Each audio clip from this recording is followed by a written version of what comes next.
చంద్రబాబు ఎక్కడికి వెళ్లారు? ఎందుకింత గుట్టు? విదేశాలకు వెళ్లే ప్రతి సందర్భాల్లోనూ తన స్కెడ్యూల్ గురించి ముందస్తు ప్రెస్ నోట్ విడుదల చేసే అలవాటు చంద్రబాబుకు ఉందని చెబుతారు.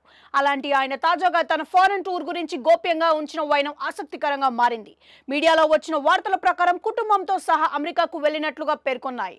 ఎన్నికలు ముగిసిన అనంతరం విదేశాలకు వెళ్లిన ఆయన ఫ్యామిలీ చంద్రబాబు వైద్య పరీక్షలు నిర్వహించుకునేందుకు వెళ్లినట్లు వార్తలు ఉన్నాయి. తాజాగా బయటకు వచ్చిన సమాచారం ప్రకారం చంద్రబాబు అండ్ ఫ్యామిలీ అమెరికాకు వెళ్లలేదని, వారు వెళ్లింది ఇటలీగా పేర్కొన్నారు. హైదరాబాద్ లోని శంషాబాద్ ఎయిర్పోర్ట్ నుంచి దుబాయ్ కు వెళ్లిన ఆయన అక్కడి నుంచి ఇటలీకి వెళ్లినట్లుగా చెబుతున్నారు.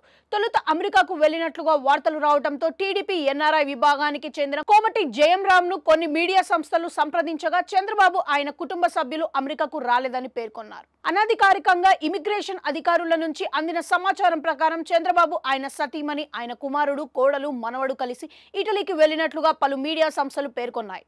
రొటీన్ గా తన ఫారెన్ ట్రిప్ గురించి ముందస్తు సమాచారం ఇచ్చే తీరుకు భిన్నంగా ఈసారి ట్రిప్ వివరాలను వెల్లడించకుండా గుట్టుగా ఉంచడం ఆసక్తికరంగా మారింది.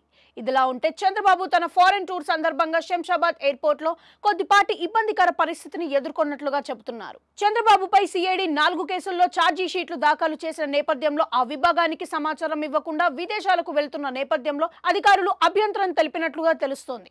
దీంట్లో చంద్రబాబు తన విదేశ పర్యటన గురించి సిఐడి అధికారులకు అప్పటికప్పుడు సమాచారం ఇవ్వడంతో వారి నుంచి క్లియరెన్స్ రావడంతో ఇమిగ్రేషన్ అధికారులు ఆయన్ను విదేశాలకు వెళ్లేందుకు వీలుగా అనుమతులు జారీ చేసినట్లుగా తెలుస్తుంది.